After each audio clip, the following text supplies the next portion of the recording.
Fede, Tiro, and hello from the Commonwealth of the Northern Mariana Islands, affectionately called the CMNI and the Marianas. It's a pleasure to join my fellow Western governors in our annual meeting, despite not being with each other in person. As we all know, the COVID-19 pandemic has really made 2020 a heartbreaking year for the CMNI and our nation.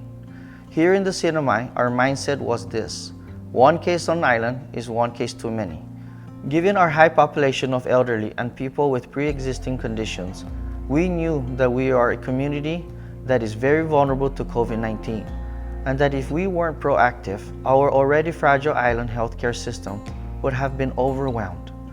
We collaborated early with our long-standing federal partners in our region, FEMA, HHS, DOD, and the White House, on responding to this deadly disease.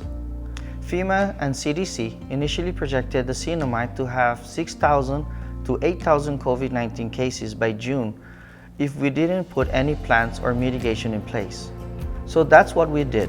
We began work in January, monitoring our tourism coming in from our Asian source markets where the disease first started. On January 20, 2020, 20 days after COVID-19 was first recognized, the CMNI was the first U.S. state or territory to locally take proactive action and preventative measure against the coronavirus and any other illnesses. We began health screening passengers to ensure that no tourists with COVID-19 entered the CMNI. In collaboration with our Ports Authority, our Customs, our U.S. CBP, our public health officials set up quarantine and isolation unit at the airport to treat sick or suspected passengers upon entering our islands.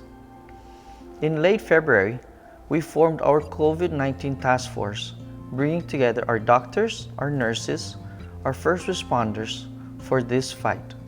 On March 15, our neighboring islands of Guam confirmed its first 3 cases of COVID-19. And because our communities share much of close connection, the next day we shut down our government and suspended classes at our public school and our community college.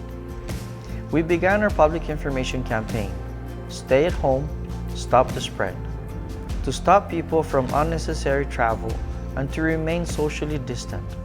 The spread of misinformation is just as dangerous as the virus itself, so we made sure that public information was tight, accurate, and wide-reaching so that everyone was readily informed. On March 28, 2020, we announced our first 2 COVID cases, and we took our response plan to the next level, immediately ramping up our public information, supplying our first responders with more PPE, and getting resources for our medical workers. In April, we got funding from the White House, FEMA, and Congress to aid our response. We acquired 60,000 COVID-19 test kits from South Korea, and we began community-based testing. Proactive early testing saved our community because we were able to identify how widespread the virus was and then plan out mitigation efforts to isolate and contain to prevent additional spread.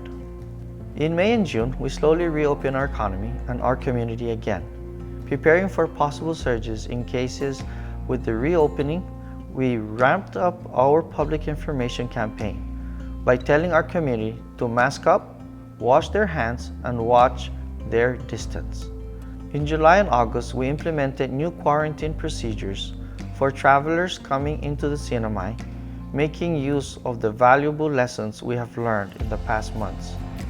In October, we officially unveiled first fully equipped alternate care site in the Pacific to prepare for possible surges as we continue to move into the next phase of our recovery, which is to reopen our tourism and flights.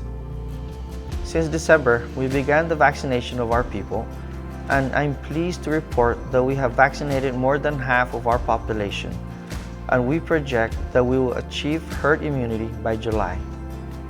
Because of our community's cooperation, I'm proud to say the CMNI is one of the safest places in the U.S. from COVID-19 because of hard work, proactive planning, and collaboration with our doctors, nurses, and our COVID-19 task force. The CMNI has less than 200 cases since March 28, 2020. Our goal for us was to be proactive, listen to the science and the health experts, and communicate transparently with our people. The funds we have spent on our COVID-19 response are pennies to the dollars that translate to all the lives we have saved on our island community.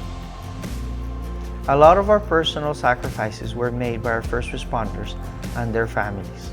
I know I have had to make those sacrifices during the early days of the pandemic. But at the end of the day, the work we do is to keep everyone in the Marianas, regardless of their background, safe from this virus. The impact to our economy has been profound and unprecedented. We are contending with a health crisis and an economic crisis of massive scale. In the CMNI, we continue to work on reopening our tourism industry to a travel bubble agreement with our source markets such as South Korea and Japan. We have remained cautious to ensure any presumption puts the health and safety of our people first. With the collaboration developed throughout this crisis, and with the months of careful consideration and planning between our Marianas Visitors Authority and the COVID-19 Task Force, we look forward to resuming tourism in June. This will be a new normal for our industry, one that would change the way we operate with new requirements aimed at keeping our residents safe as we bring back jobs, and a level of normalcy that has been disrupted in these trying months. Through this all, I have seen the power of communities coming together to face this challenge. Although this pandemic has kept us apart, I believe that our region and our country will emerge from this even stronger than before. I look forward to working with you all, and I hope we get a chance to see each other soon. Thank you, si Zeus Moasi Zangiliso.